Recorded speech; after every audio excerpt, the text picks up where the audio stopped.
Sidang Paripurna DPR RI.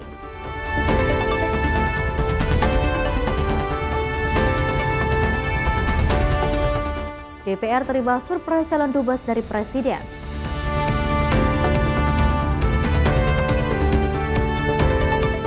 DPR akan susunan undang-undang angkutan online.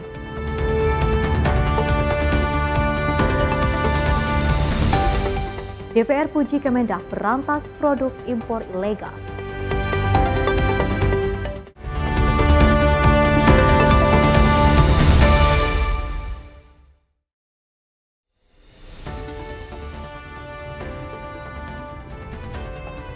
Halo pemirsa, untuk mengawali akhir pekan Anda, Simpo Parlemen kembali hadir menemani Anda dengan beragam informasi yang akan kami hadirkan dari Gedung Parlemen Senayan, Jakarta.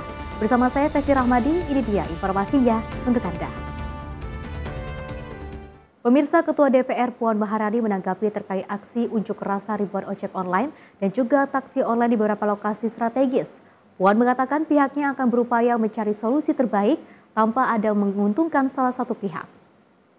Ribuan ojek online dan taksi online melakukan aksi unjuk rasa di beberapa wilayah strategis di Indonesia.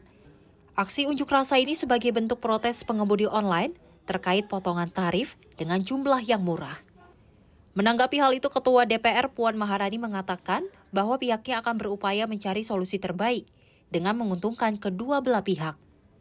Puan menegaskan DPR tak ingin keputusan yang diambil nantinya justru merugikan salah satu pihak, maupun pengemudi online atau perusahaan aplikasi. Dirinya juga mengimbau aksi unjuk rasa yang dilakukan oleh pengemudi online dapat dilakukan secara tertib dan tidak mengganggu ketertiban umum. Dari komisi yang ada di DPR, kita sudah mencari solusi yang terbaik bahwa bagaimana yang jangan sampai kemudian ada pihak yang dirugikan, dan kita tentu saja akan menindaklanjuti apa yang menjadi keinginan dari kedua belah pihak. Jadi Komisi 5, Komisi 11, dan Komisi 1 juga akan menindaklanjuti hal tersebut. Jadi apa yang terbaik buat kedua belah pihak akan ditindaklanjuti saja dari solusi. Namun kami juga mengimbau kepada para ojol untuk melakukan diri secara tertib sehingga tidak mengganggu ketertiban umum. Dari Jakarta, Fahrizal, Dava Rizkiano, Simpo TV melaporkan. Selain itu, Ketua Komisi 5 DPR, Lazarus, merespon aksi unjuk rasa ribuan pengemudi ojek online yang terdiri dari ojek online dan juga taksi online terkait dengan tarif murah. Lazarus mengatakan pihaknya akan terus melakukan pemanggilan para perwakilan ojol untuk menyerap aspirasi dalam waktu yang dekat. Ketua Komisi 5 DPR, Lazarus, menjelaskan bahwa pihaknya akan memanggil perwakilan ojol untuk menyerap aspirasi pada Senin mendatang. Setelah itu nantinya akan melakukan pemanggilan dengan aplikator. Hal ini sebagai bentuk upaya agar tidak terjadinya perdebatan dalam rapat dengar pendapat. Namun Lazarus menegaskan bahwa tugas Dewan Perwakilan Rakyat hanya menyerap aspirasi masyarakat untuk disampaikan ke pemerintah. Hari Senin kami panggil ojol dulu supaya kami lebih jernih menerimanya ya. Mereka bisa menyampaikan secara terbuka, kemudian saya juga sudah menghubungi beberapa simpul-simpul dari ojol ini untuk mempersiapkan bahannya nanti hari Senin itu disampaikan secara baik kepada kami ojol aja. Kalau nanti kami terima ojol kemudian digabung lagi dengan pemerintah, gabung lagi dengan aplikator misalnya, akhirnya nanti saya takutnya jadi arena debat kusir ya. Jadi sulit arena debat kusir ya. Jadi sulit kami karena DPR bukan untuk menyelesaikan, kami tidak boleh mengeksekusi gitu loh. Keinginan mana yang harus diikuti, nggak bisa. Kami hanya boleh mendengar dan mengusulkan. Eksekusi itu ada di pemerintah, ya. Tapi aturan nanti kita akan buat bersama. Ini kita komunikasi dengan semua pihak yang berkepentingan. Salah satu tuntutannya kan adalah RDP, ojol duduk bareng dengan pemerintah dan aplikator. Itu akan terwujud nggak setelah pemanggilan ojol? Itu kita panggil ojol dulu, nanti kita panggil operator, kemudian kita panggil pemerintah, ya. Secara terpisah menurut kami ini penting, ya. Saya sudah jelaskan juga kepada teman-teman bahwa kami akan panggil secara... Dari Jakarta, Fahrizal, Ahmad Amin, Simpo TV melaporkan. Selain itu, Komisi 5 DPR RI menyoroti besarnya potongan yang dikenakan oleh aplikator ojek online terhadap para driver. Anggota Komisi 5 DPR Mori Hanafi menyuarakan keresahan para mitra ojol yang juga merasa makin terjepit oleh sistem tarif yang tidak berpihak. Komisi 5 akan memanggil pihak aplikator untuk memberi penjelasan dan mendesak evaluasi kebijakan pemotongan yang dinilai mencekik para pengemudi. Komisi 5 DPR RI menyoroti besarnya potongan yang dikenakan oleh aplikator ojek online terhadap para driver. Anggota Komisi 4 DPR Mori Hanafi menyuarakan keresahan para mitra ojol yang merasa tarif potongannya mencapai lebih dari 20% yang dinilai terlalu memberatkan apalagi di tengah tekanan ekonomi. DPR menilai perlunya regulasi yang lebih adil dan transparan agar kesejahteraan para mitra pengemudi tidak terus dikorbankan demi kepentingan korporasi. Komisi 5 siap memanggil pihak aplikator untuk memberi penjelasan dan mendesak evaluasi kebijakan pemotongan yang dinilai mencekik para pengemudi. Memang kita prihatin karena potongannya itu terlalu tinggi. Kalau dalam informasi yang kami terima, bahkan itu potongannya lebih dari 20%. Lebih dari, bahkan ada yang lebih dari 30%. Ya? Jadi ini tentunya sangat memprihatinkan. Mengingat odol ini berbeda dengan taksi-taksi konvensional. Kalau odol ini kan yang menanggung supirnya sendiri. Kemudian dia beli bensin sendiri. Kalau mobilnya rusak dia beli sendiri, bannya beli sendiri, akinya beli sendiri. Tapi kok dipotong bahkan lebih dari 30%. Ini kan nggak fair. Kita bisa bayangkan yang per hari itu yang jalan tuh odol. Ordernya itu bisa lebih dari 3 juta. Kalau itu satu kali rata-rata misalnya order 30.000 kali 3 juta, itu sudah berapa? Kalau dipotongnya sampai 25% itu berapa? Karena itu memang kita menekan, meminta ya. Jadi kalau 10% aja itu udah bagus banget. Udah bagus banget itu. Saya secara pribadi ya setuju kalau memang kita semua melakukan katakanlah protes ya agar ini bisa turun. Sebelumnya Ketua Umum Asosiasi Pengemudi Ojol Garda Indonesia, Raden Igun Wicaksono, membeberkan tuntutan pada aksi unjuk rasa pengemudi ojek online pada 20 Mei 2025. Yakni meminta Presiden memberikan sanksi tegas kepada perusahaan aplikasi yang melanggar regulasi. Meminta Komisi 5 DPR RI untuk menggelar RDP dengan Kemenhub, asosiasi dan aplikator. Dalam tuntutan tersebut meminta potongan aplikasi 10%, merevisi tarif penumpang, serta menetapkan tarif layanan yang melibatkan asosiasi, regulator, aplikator, dan YLKI. Tim redaksi Sinpo TV melaporkan. Dari Ketua Komisi 5 DPR RI, Lazarus menyampaikan pihaknya akan segera membahas susunan regulasi berupa undang-undang mengenai angkutan online. Dalam forum rapat dengar pendapat umum dengan Asosiasi Pengemudi Ojol, Lazarus mengatakan pembahasan undang-undang tersebut akan melibatkan seluruh stakeholder terkait.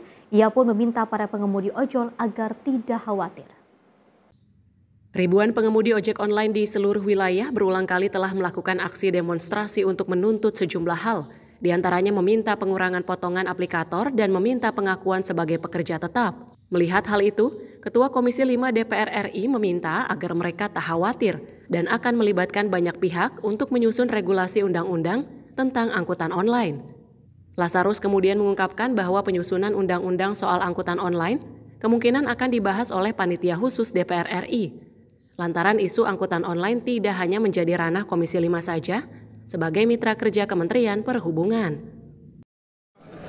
Terkait dengan undang-undang, tadi juga sudah disampaikan kepada kami dari pimpinan DPR bahwa nanti undang-undang tentang angkutan online ini kita bikin sendiri. Kita buat sendiri dan tidak nempel di revisi lalu lintas dan angkutan jalan. Karena angkutan online ini kalau kita buat menjadi undang-undang akan melibatkan banyak kementerian. Contoh terkait dengan angkutannya ada di Komisi 5. Kemudian aplikasi itu ada di Komisi 1. Kemudian sistem pembayaran keuangan digital itu ada di Komisi 11. Hubungan tenaga kerja itu ada di Komisi 9. Ini butuh pansus kalau saya lihat. Oleh karenanya, tapi kami akan menginisiasi, akan segera mengundang Badan Keahlian DPR untuk memulai. Ya, naskah akademik kami akan garap secepatnya, sebetulnya sebagian sudah ada, karena tadinya yang kita tempelkan di lalu lintas dan angkutan jalan. Dari Jakarta, Sri Dewi Andayani, Rona Bayu, Sinpo TV melaporkan. DPR RI gelar sidang paripurna ke-18. Informasinya usai jeda berikut ini.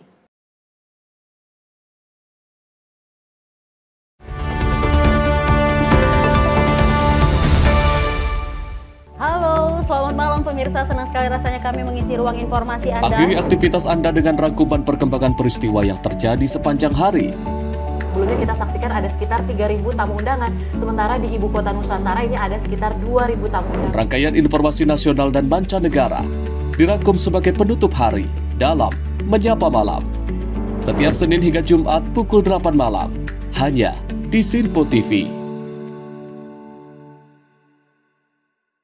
Halo, selamat pagi pemirsa Sinpo TV. Selamat pagi Andi. Selamat pagi, Fen. Beragam informasi terbaru hadir menemani Anda sebelum memulai hari. Itu memang dari Menteri Perhubungan juga mendukung, Betul. dari Menteri Keuangan juga mendukung, dan kita sebagai masyarakat pun juga Harus mendukung. Mengangkat isu yang tengah menjadi pembicaraan paling hangat. Semarakan pagi Anda bersama Menyapa Pagi.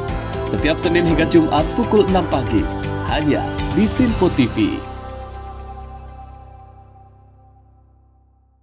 Halo pemirsa, kami kembali hadir dengan sejumlah informasi yang kami himpun dari berbagai penjuru dunia. Rangkaian informasi yang membuat akhir pekan Anda begitu bermakna. Sebuah kelompok di Afrika Selatan memberikan layanan pertunjukan film dengan tenaga surya. Berita yang menjadi sorotan media dari dalam dan luar negeri, kami hadirkan untuk menemani pekan Anda dalam Sinpo Dunia Sepekan, Sabtu dan Minggu pukul 9 pagi, hanya di Sinpo TV.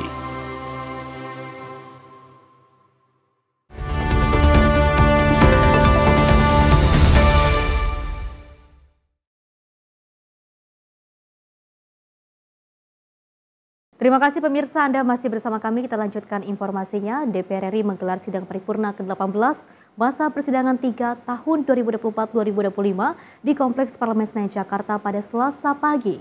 Sidang paripurna dipimpin langsung oleh Ketua DPR Puan Maharani dengan membahas penyampaian pemerintah terhadap kerangka ekonomi makro dan kebijakan fiskal RAPBN tahun 2026.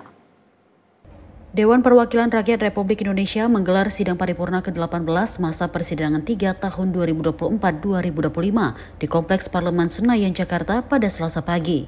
Sidang paripurna kali ini dihadiri sebanyak 165 anggota dengan 127 anggota yang izin.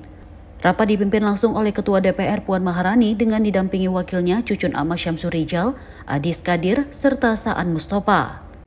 Adapun agenda sidang paripurna membahas penyampaian pemerintah terhadap kerangka ekonomi makro dan kebijakan fiskal RAPBN tahun 2026. Assalamualaikum warahmatullahi wabarakatuh. Salam sejahtera untuk kita semua. Om Swastiastu, Namo Buddhaya, salam kebajikan. Yang terhormat para anggota Dewan, hadirin yang kami muliakan, puji dan syukur kita panjatkan kehadirat Allah Subhanahu wa Ta'ala, Tuhan Yang Maha Esa, yang telah melimpahkan rahmat dan karunia-Nya kepada kita semua sehingga pada hari ini kita dapat mengikuti rapat paripurna dalam keadaan sehat walafiat untuk melaksanakan tugas konstitusional kita. Menurut catatan dari Sekretariat Jenderal DPR RI, daftar hadir pada permulaan rapat paripurna DPR RI hari ini telah ditandatangani oleh hadir 165 orang, izin 127, karenanya hadir 292 anggota dari seluruh fraksi yang ada di DPR RI. Dengan demikian, quorum telah tercapai dan dengan mengucap Bismillahirrahmanirrahim, perkenankan kami selaku pimpinan Dewan membuka rapat paripurna DPR RI yang ke-18 masa persidangan 3 tahun sidang 2024-2025 hari Selasa 20 Mei 2025 dan kami nyatakan dibuka dan terbuka untuk umum. Terima kasih. Sidang Dewan yang kami hormati, sesuai dengan hasil keputusan rapat konsultasi pengganti rapat Bamus DPR RI antara pimpinan DPR dengan pimpinan fraksi-fraksi tanggal 18 Maret 2025, acara rapat paripurna hari ini adalah penyampaian pemerintah terhadap kerangka ekonomi makro dan pokok-pokok kebijakan fiskal dan PPKF RAPBN tahun anggaran 2026. Sekarang kami akan menanyakan kepada sidang Dewan yang terhormat, apakah rapat tersebut dapat disetujui? Terima kasih. Dari Jakarta, Farijal Davarizkiano, Sinpo TV melaporkan. Selain itu, Ketua MPR Ahmad Muzani menyampaikan bahwa setiap warga negara wajib tunduk dan hormat kepada Pancasila dan juga kepada para perumus-perumusnya. Menurutnya, jika bangsa Indonesia tidak berpedoman terhadap Pancasila, maka keadaan bangsa akan mengalami kekacauan dalam segala aspek kehidupan. MPR bersama Badan Pembina Ideologi Pancasila menggelar sarasehan kebangsaan, perubahan geopolitik dunia dalam peluang menuju Indonesia Raya di Kompleks Parlemen Senayan, Jakarta. Secara resmi kegiatan sarasehan dibuka oleh Ketua MPR RI Ahmad Muzani. Dalam sambutannya, Ahmad Muzani menyampaikan perubahan geopolitik dunia merupakan tantangan sekaligus peluang yang harus ditangkap. Untuk menangkap peluang tersebut, Pancasila harus tetap dijunjung tinggi.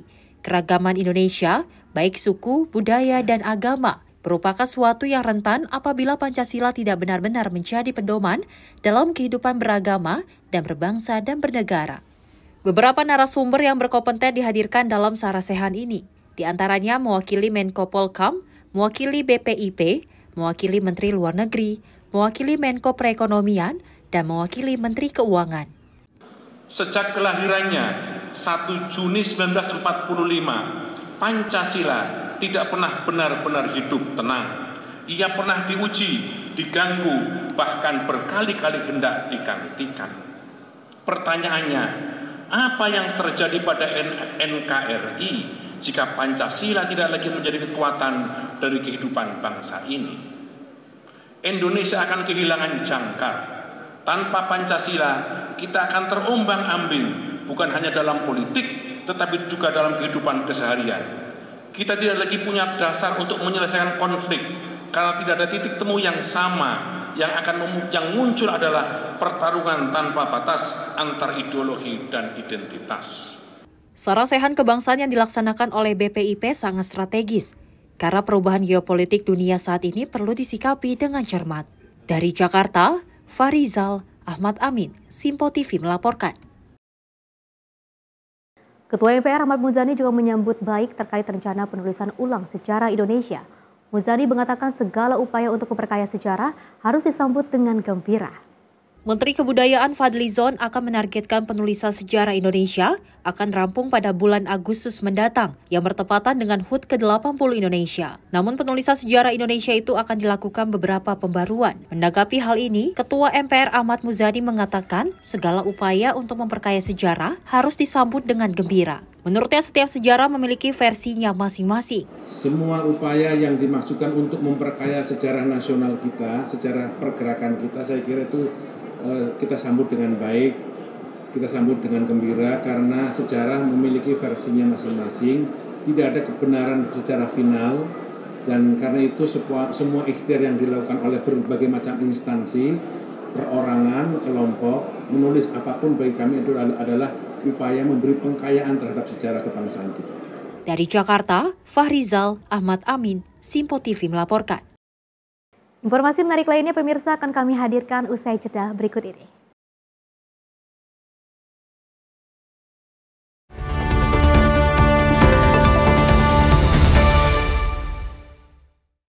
Kami hadir dengan rangkaian informasi dari berbagai penjuru dunia. Topik dan isu yang tengah menjadi sorotan mancanegara dikemas dengan lengkap untuk Anda.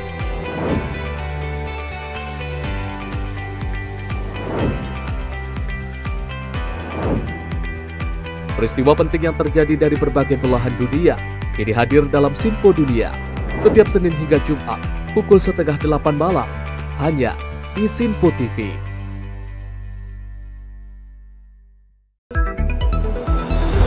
Jadilah yang pertama mengetahui perkembangan terkini seputar informasi dari lembaga parlemen. Punya data nasional, tidak ada satupun backup berarti kan? Tiba-tiba ada putusan yang nggak masuk akal dan seperti ini gitu loh. Kita biarkan rekomendasi kepada KPK, periksa! Kami hadirkan informasi paling akurat untuk mengawal setiap informasi dalam rapat komisi dan paripurna. Tentunya bersama saya Andi Rezaldi yang telah kami rangkum dalam program Simpo Parlemen. Saya Arif Rifani. Saksikan Simpo Parlemen setiap Sabtu pukul 6 pagi hanya di Simpo TV. Pemirsa Simpo TV kembali hadir menemani Anda dengan berbagai informasi yang telah kami rangkum dalam sepekan. Sajian lengkap informasi sepekan kami hadirkan untuk Anda. Badan Legislasi DPR menemui masa unjuk rasa di depan gedung DPR RI Senayan, Jakarta. Menemani akhir pekan Anda bersama keluarga dengan rangkuman berita menyeluruh dalam Simpo Sepekan setiap minggu pukul 6 pagi hanya di Simpo TV.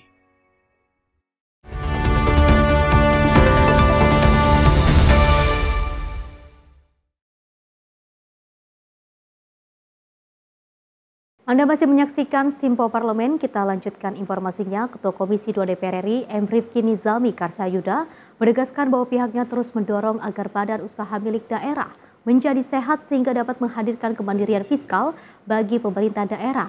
Hal tersebut tentu disampaikan Rifki saat memimpin kunjungan kerja spesifik Komisi 2 DPR ke Manado, Sulawesi Utara pada Rabu 21 Mei 2025.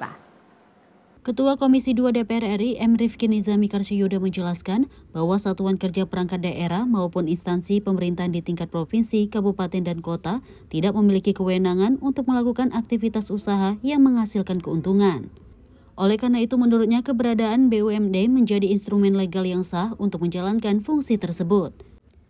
Politisi fraksi Nasdem ini juga menambahkan bahwa BUMD yang sehat akan mampu menghasilkan sumber-sumber pendapatan yang diperbolehkan oleh undang-undang.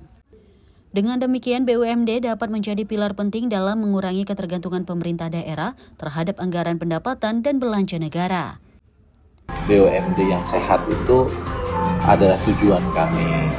Kenapa BUMD harus sehat? Karena hanya melalui BUMD lah pemerintah daerah bisa melakukan entrepreneurship birokrasi. Nah, kalau BUMD-nya sehat, maka ada sumber-sumber pendapatan daerah yang diperkenankan oleh undang-undang, dan itu bisa mengurangi ketergantungan pemerintah provinsi, kabupaten, kota terhadap APBN yang sekarang masih cukup besar.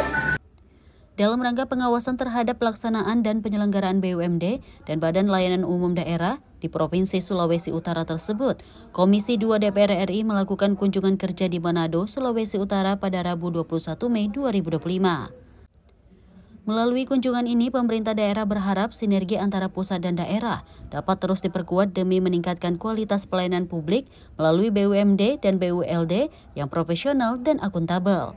Tim redaksi Sinpo TV melaporkan. Selain itu, anggota Komisi 8 DPR RI Maman Imanul Haq menyampaikan apresiasi terhadap inisiatif Sekolah Rakyat sebagai upaya untuk memutus rantai kemiskinan melalui pendidikan. Menurutnya, pendidikan memiliki kekuatan yang besar dalam menumbuhkan harapan dan membentuk karakter generasi muda. Menurut Maman, Komisi 8 mendukung penuh program Sekolah Rakyat, namun ia menegaskan bahwa program ini harus dirancang dengan matang, termasuk dalam penyediaan sarana prasarana guru serta kurikulum yang tepat sasaran. Anggota Komisi 8 DPR RI Maman Imanul Haq mengapresiasi respon cepat dan konkret Kementerian Sosial dalam menangani berbagai persoalan sosial di lapangan. Ia menilai langkah-langkah seperti pendirian sekolah rakyat serta layanan rehabilitasi sosial di sentra sebagai bukti nyata dari komitmen Kementerian Sosial terhadap kelompok rentan. Menurut Maman, slogan Kemensos selalu ada bukan sekedar jargon, tetapi terlihat dalam eksekusi lapangan terhadap kasus-kasus kemanusiaan seperti rumah roboh, operasi gagal, hingga anak-anak yang putus sekolah. Ia juga menyoroti keberadaan program sekolah rakyat sebagai bagian dari langkah afirmatif untuk menjangkau anak-anak dari keluarga miskin ekstrim. Ya, yang pertama tentu kita mengapresiasi ya bagaimana memutus rantai kemiskinan dengan pendidikan. Karena pendidikanlah yang akan menumbuhkan harapan dan merubah karakter seseorang sehingga harapan itu akan sangat luas. Tetapi persoalannya ketika core tentang pendidikan atau sekolah rakyat ini ada di Kementerian Sosial, kita mengingatkan Kementerian Sosial itu core-nya adalah mengentaskan kemiskinan. Jangan sampai lalu Kementerian Sosial ini menjadi Kementerian Sosial dan Pendidikan. Nah, tetapi yang kedua, tentu kita pun mengingatkan bahwa balai-balai besar, sentral-sentral yang dimiliki oleh Kementerian Sosial itu jangan juga kehilangan tugas utamanya. Maka kita mengusulkan di Komisi 8, Kementerian Sosial itu ada di bidang atau ada di ranah mencari atau mengeksplorasi data-data anak-anak yang pantas masuk di sekolah rakyat.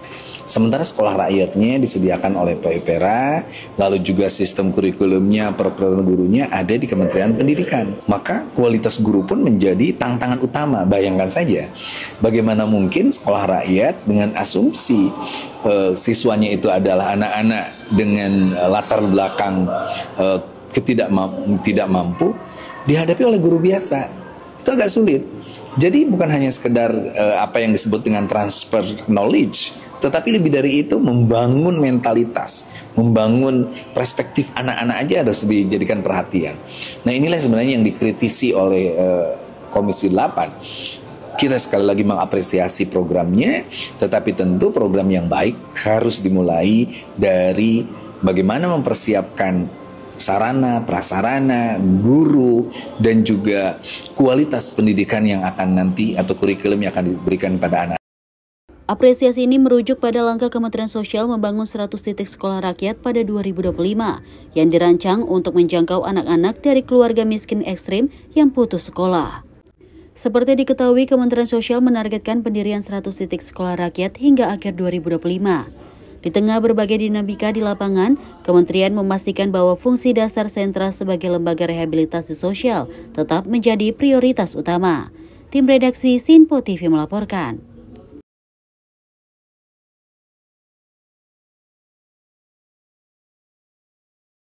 Sementara itu, Komisi 6 DPR RI memuji kinerja Kementerian Perdagangan dalam menindak produk impor ilegal beberapa waktu terakhir.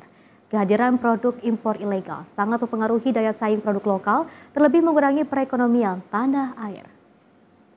Anggota Komisi 6 DPR RI Darmadi Durianto memuji upaya penegakan hukum yang dilakukan Kementerian Perdagangan dalam keberadaan produk impor ilegal beberapa waktu terakhir cukup banyak.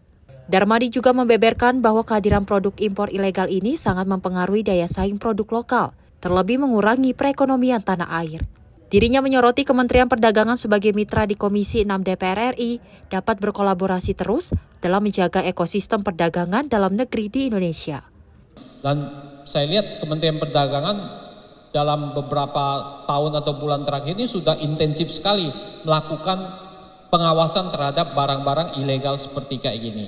Nah, harapan saya ini jangan kendor, Pak Menteri, ya, terus ya naikkan, karena industri juga sekarang kan sudah lagi masalah, ya, PMI-nya sudah turun ke 46,7, ya, turun angka yang cukup besar, dan pertumbuhan ekonomi juga terganggu dan sebagainya. Nah, ini nggak boleh terjadi. Penerimaan pajak juga, ya, belum optimal, belum maksimal. Nah, ini kan barang-barang kebanyakan tidak bayar pajak, Pak, tidak masuk kas negara. Nah, ini tentu sangat merugikan bagi negara begitu. Nah, jadi itu kira-kira dari Komisi 6. Terima kasih, Pak. DPR RI berharap Kementerian Perdagangan mampu maksimal dalam memberantas kehadiran produk impor ilegal yang tidak sesuai dengan peraturan saat ini. Dari Banten, Max, juru kamera Azizul Hakim, Tim Liputan Simpo TV. Pemirsa, informasi tadi sekaligus mengakhiri jumpa kita dalam Simpo Parlemen kali ini. Mewakili kerabat kerja yang bertugas, saya Pesi Rahmadi mengucapkan terima kasih dan sampai jumpa.